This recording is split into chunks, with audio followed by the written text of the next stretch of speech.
चलिए फ्रेंड्स, आप बोर्ड पर एक गजब का प्रश्न देख रहे हैं। इस प्रश्न में लिखा है x की घात में x रूट x बराबर x रूट x पूरे की घात में x। तो x का मान ज्ञात करो। हमें x का मान ज्ञात करना है।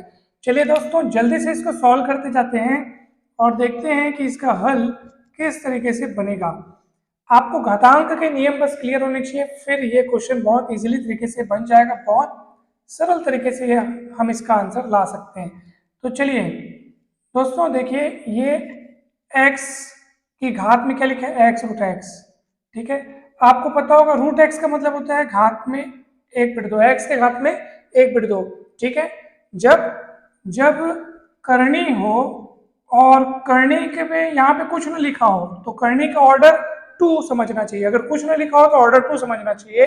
और करनी यानी सर्ड। ठीक है, ये जो सर्ड लिखा है अगर उसका ऑर्डर 2 है तो घात में 1/2, उस संख्या के घात में 1/2। इसका मतलब यही होता है। कुछ नहीं लिखा है ना, तब भी कुछ नहीं लिखा मतलब ऑर्डर 2 है। ठीक है, ऑर्डर 2 रहता है तो हम उसको जनरली नहीं लिखते हैं और घात में क्या लगता है, 1/2 लगता है। इसका मतलब वही है। अगर करनी का ऑर्डर 3 हो ना तो x के घात में 1/3 हो जाएगा। करनी का ऑर्डर 4 रहता है तो घात में 1/4 हो जाएगा। करनी का ऑर्डर अगर n हो तो घात में 1/n हो जाएगा। और अगर ऑर्डर कुछ ना हो तो ऑर्डर 2 होता है और उसका मतलब उस संख्या जो कि अंदर लिखी है उसके घात में 1/2। ठीक है, तो ये आप समझ गए होंगे। तो वैसे यहाँ पे रूट x है तो x के घात 1/2 हो गया।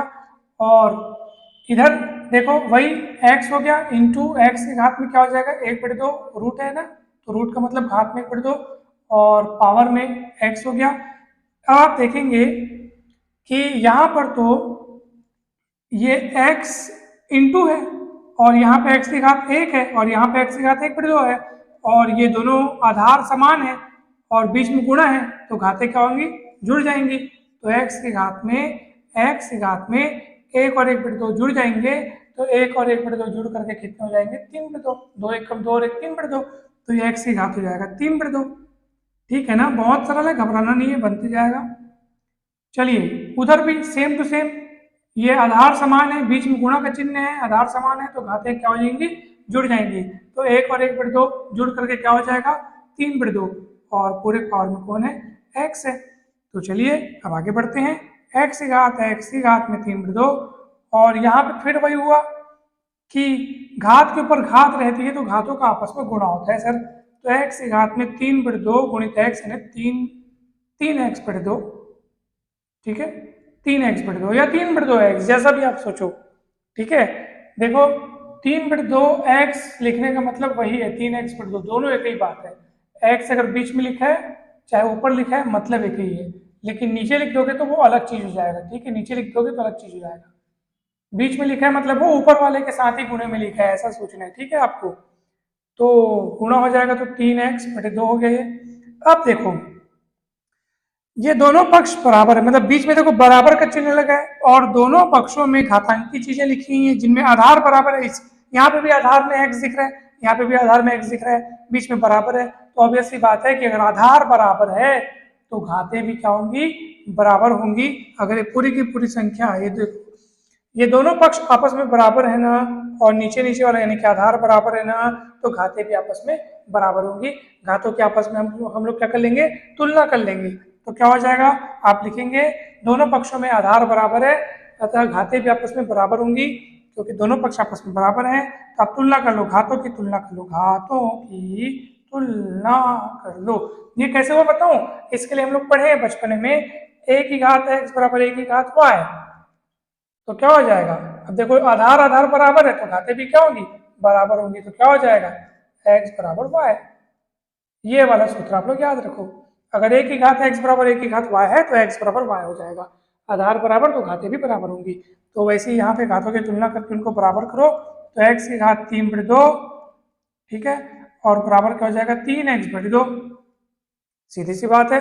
अब वहां पे 3/2 को रोक लो, x को नीचे ला लो। तो चलिए आगे का कार्य करते हैं। ये मैं मिटाता हूँ, ये आपके बेसिक नॉलेज के लिए यहाँ पे लिखा हुआ है, आप सबको समझ में आ गया होगा। चलिए आगे बढ़ते हैं। अब हम क्या करते हैं, x को पक्षांतर करके नीचे लाते हैं। तो लेफ्ट साइड में पहले से लिखा है x की घात 3/2 और उधर से x को पलटा करके मैं नीचे लाया, गुणे का बटे में आ जाएगा, उधर 3/2 लिखा है। अब देखो अब बटे का चिन्ह है, अब क्या करेंगे सर, बटे का चिन्ह है, तो बटे का चिन्ह है, आधार समान है, तो ये वाली घात ऊपर जाके घट जाएगी, क्या हो जाएगी, घट जाएगी। इसमें कौन सा सूत्र लगा है, इसमें सूत्र लगा है कि अगर एक ही घात x बटे एक ही घात y है तो एक ही घात क्या हो जाता है, x माइनस वाई, यानी कि आधार समान है, तो सीधी सी बात है, घातों में ऊपर वाली घात में से नीचे वाली घात क्या हो जाएगी, जाके घट जाएगी। ठीक है, ये सब सूत्र आपको पता होने चाहिए। अगर यही गुणे में रहता, अगर यही गुणे में हो तो क्या हो जाएंगी, घातें जुड़ जाएंगी। जैसे यहाँ पे अपन जोड़े हैं, देखो ये गुणे का चिन्ह था तो और आधार समान है तो घातें जुड़ गई ना, देखो एक और एक बटे दो जुड़ के 3 बटे 2 हो गया, तो वैसे ए समान आधार है तो घातें जुड़ गई हैं। अगर एक के ऊपर एक घात हो, जैसे घात के ऊपर घात हो, तो घातों का आपस में गुणा होता है, यानी कि क्या हो जाएगा, ये हो जाएगा एक ही घात में x इंटू वाई। तो ये बेसिक नियम है, आपको याद होना चाहिए। ठीक है, तो ऐसा है, जैसे ये वाला कंसेप्ट कहाँ लगा, यहाँ लगा, घात के ऊपर घात, घात का आपस में गुणा।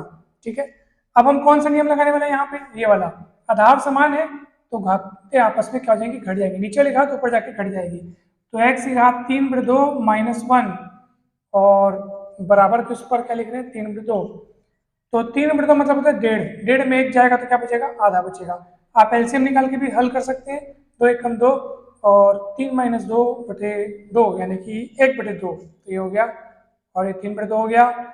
अब सुनो ध्यान से, x की घात में 1/2 और मैं आपको बताया कि घात में 1/2 का मतलब वर्गमूल, मतलब कि करनी का ऑर्डर 2, तो घात में 1/2 को हटाने के लिए हमको क्या करना पड़ेगा, दोनों पक्षों में वर्ग करना पड़ेगा। तो अब आप दोनों और वर्ग कर लो, दोनों और वर्ग करने पर तो चलिए x की घात 1/2 पूरे का वर्ग, 3/2 का वर्ग, फिर वही वाली बात है कि घात के ऊपर घात तो घातों का आपस में गुणा, तो गुणा होगा, तो x की घात 1/2 पूरे का वर्ग है तो गुणा होगा, यानी x की घात 2/2 यानी कट जाएगा, तो क्या बचेगा, x बस बचेगा। तो x की घात एक, देखो एक बच रहा है, मतलब वो घात एक को जनरली नहीं लिखते हैं ना भाई, 2 और 2 कटेगा तो 1 बचेगा, x की घात 1 मतलब x ही होगा। ठीक है, समझ में है, घात के ऊपर घात तो घातों का आपस में गुणा हो जाएगा, और ये 3/2 का वर्ग मतलब 3 × 3 = 9/4, इस तरीके से आपका आंसर आ गया। देखो कहीं पे भी डाउट का आप पूछ सकते हो, कहीं कोई दिक्कत होगी ही नहीं, हो ही नहीं सकती। यहाँ पे अगर आपको क्लियर ना हो रहा तो मैं अच्छे से लिख देता हूँ, x की घात क्या है, 1/2 और पूरे घात में 1/2, तो 1/2 गुणित 2, x की घात 2/2 कट जाएगा, x की घात 1 बचेगा। ये सब क्या है, ये सब रफ कार्य है ना, इसके लिए ये आपके सॉल्यूशन का हिस्सा नहीं, ये सॉल्यूशन का हिस्सा है, मगर ये रफ कार्य, आपको ये समझना है। अब हम क्या परीक्षा में जब बनाएंगे तो हमको जल्दी से और फास्ट सॉल्यूशन लाना रहेगा, तो अगर x की घात 1/2 पूरे घात में 2 लिखा है तो हम तुरंत x लिखेंगे, लेकिन ये आया कैसे वो मैं आपको बता रहा था। तो ये रफ कार्य का हिस्सा है, रफ कार्य का हिस्सा है। ठीक है, कि ये यहाँ से सॉल्व करके हम ये कैसे लाए, ये x कैसे लिख दिए, तो वो मैं आपको बता रहा था। तो मैं कोशिश इस बात की पूरी है यहाँ पे कि आपको हर एक पॉइंट, हर एक लाइन अच्छे से समझ में आए, कहीं पे भी डाउट नहीं रही होगी, ऐसी हमारी पूरी आशा है, पूरा विश्वास है कि आपको यहाँ पे कहीं भी कोई डाउट नहीं होगा, आपको पूरा ये प्रश्न बहुत अच्छे से समझ में आया होगा। तो वीडियो अच्छा लगा हो तो जरूर लाइक करें, चैनल को अगर अभी तक आपने सब्सक्राइब नहीं किया है तो जरूर सब्सक्राइब करें, वीडियो को लाइक एवं शेयर करें। मैथ्स का संपूर्ण सिलेबस, चाहे आप कोई भी कॉम्पिटिटिव एग्जाम की तैयारी कर रहे हो, SSC, PSC, Vyapam, railway, banking, आपको गणित के सारे टॉपिक्स जो हैं बहुत अच्छे से समझ में आ जाएंगे। आप सभी का बहुत बहुत धन्यवाद, थैंक यू सो मच।